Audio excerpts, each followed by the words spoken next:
Now, from the Weather Tracker TV Storm Studios, this is Your Weather Tonight.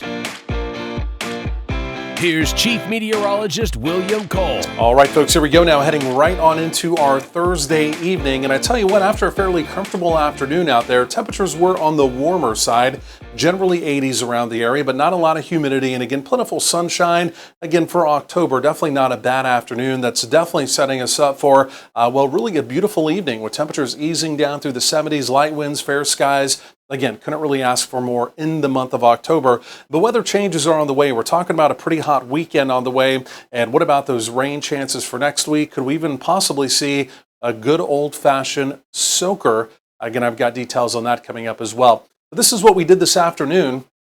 And again, these were the daytime highs around the area. Generally speaking, lower to mid 80s, even though it looks a little hot on the map here. Again, keep in mind, without the humidity out there, again, the very dry air mass, generally speaking, it was actually relatively comfortable. By the way, DFW has now officially hit 87 for the daytime high. Dallas Love, we were 84.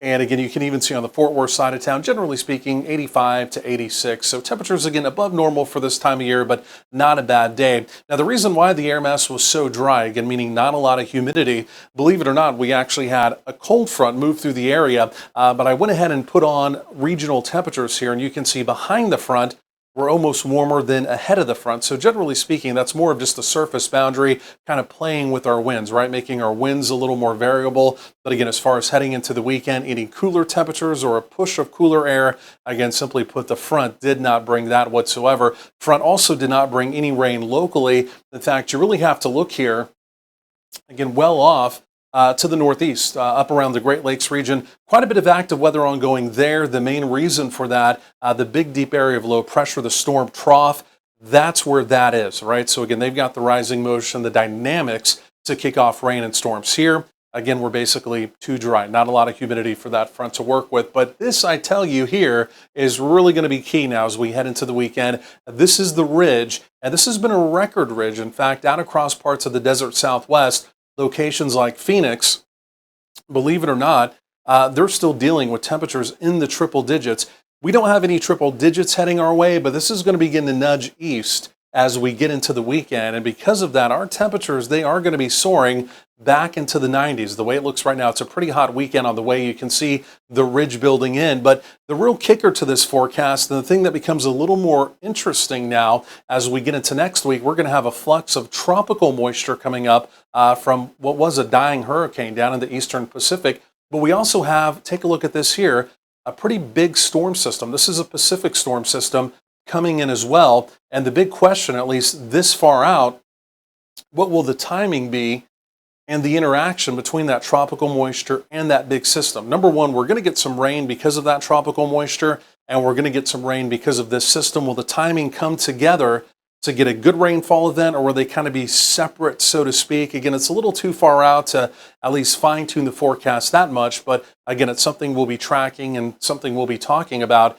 as we head into the weekend. But again, the bottom line, as we do get into next week, again, rain chances are going to be the forecast, but we need rain, we know. But this is for tomorrow. As we're talking about Friday, the fire danger around the area really appears to be spreading, right? We have anywhere from high to potentially some critical fire danger developing in our western counties. So again, that will be a storyline tomorrow. And the way it looks with those soaring temperatures, even into the weekend as well. Again, it's going to be completely dry, running you through future radar here through the weekend. Again, simply put, we are dry. So last day of the fair, Sunday.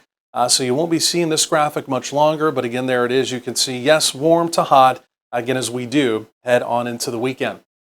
So overnight lows, generally in the 50s, that very dry air mass, meaning not a lot of humidity, will allow the overnight lows to really drift off. And then even as we go through tomorrow, again, it's going to be another fairly, we'll just call it hot afternoon, right? With more in the way of 90s around the area, lower 90s will be fairly common. And then as we get into Friday evening, Friday night, temperatures drifting back off 50s and 60s around the area. Again, we're completely dry. And here we go, even into Saturday, temperatures continue to take off lower to even some lower mid 90s in our western counties. But again, here's the good news as we go forward in time. Again, after a fairly hot weekend with some increasing high-level cloud cover through the weekend, look at those rain chances beginning to show up. Again, we'll still be fine-tuning and kind of tweaking those, but rain should be on the way.